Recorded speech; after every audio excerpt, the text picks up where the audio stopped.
Hi friends, good morning. ఇప్పుడు time వచ్చేసి 4 అవుతుంది ఫ్రెండ్స్. బస్ కాసి వెళ్తున్నాను ఇప్పుడు నేను.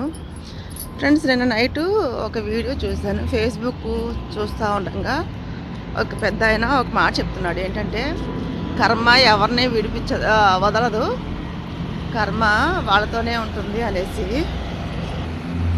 అందులోనే వచ్చింది ఫ్రెండ్స్ పెద్ద చిక్కు. కర్మ ఎవరిని వదలదు, అందరితో ఉంటుంది. ఇప్పుడు బాగుండొచ్చు, తర్వాత వాళ్ళు ఫ్యూచర్లో చాలా ప్రాబ్లం ఎదుర్కొంటారు అన్నారు కదా. మరి అలాగైతే అమ్మాయిలు పిల్లాన్ని భార్య బిడ్డలనే నడు రోడ్డు మీద వదిలేసి ఉంచుకున్న దాంతో వెళ్ళిపోయి మరి వాళ్ళు బాగానే ఉన్నారుగా, వాళ్ళు హ్యాపీగానే ఉన్నారుగా. అంతేకాకుండా ఆడదు కూడా కట్టుకున్న భర్తని బిడ్డలను కూడా వదిలేసి, ఒక్కొక్కసారి భర్తని బిడ్డలను కూడా చంపేసి మట్టిలో కలిపేసి ఎవరితో పారిపోతుంది కదా.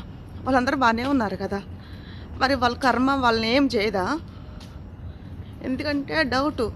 ఎందుకంటే మాలాంటి ఆడవాళ్ళు ఏడుస్తూ బతుకుతూనే ఉండాలా?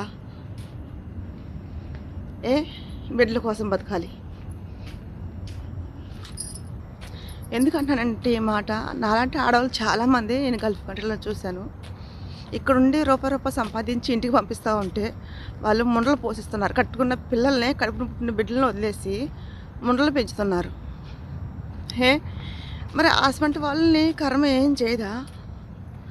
మాలాంటి వాళ్ళకే కర్మ పట్టుకుని ఏడుస్తూ ఉంటుందా? ఎన్ని సంవత్సరాల నుండి గల్ఫ్ కంట్రీలో కష్టపడ్డా సరే రూపాయి కనిపించట్లేదు. అయినా సరే గల్ఫ్ కంట్రీలో పడి ఏడుతూనే ఉన్నాం. వాళ్ళైతే హ్యాపీగానే ఉన్నారు. మరి కర్మ వాళ్ళు ఎందుకు ఏం చేయట్లేదు? ప్లీజ్ ఒక్కదానికి ఏదన్నా తెలిస్తే సమాధానం చెప్పండి, ఓకేనా?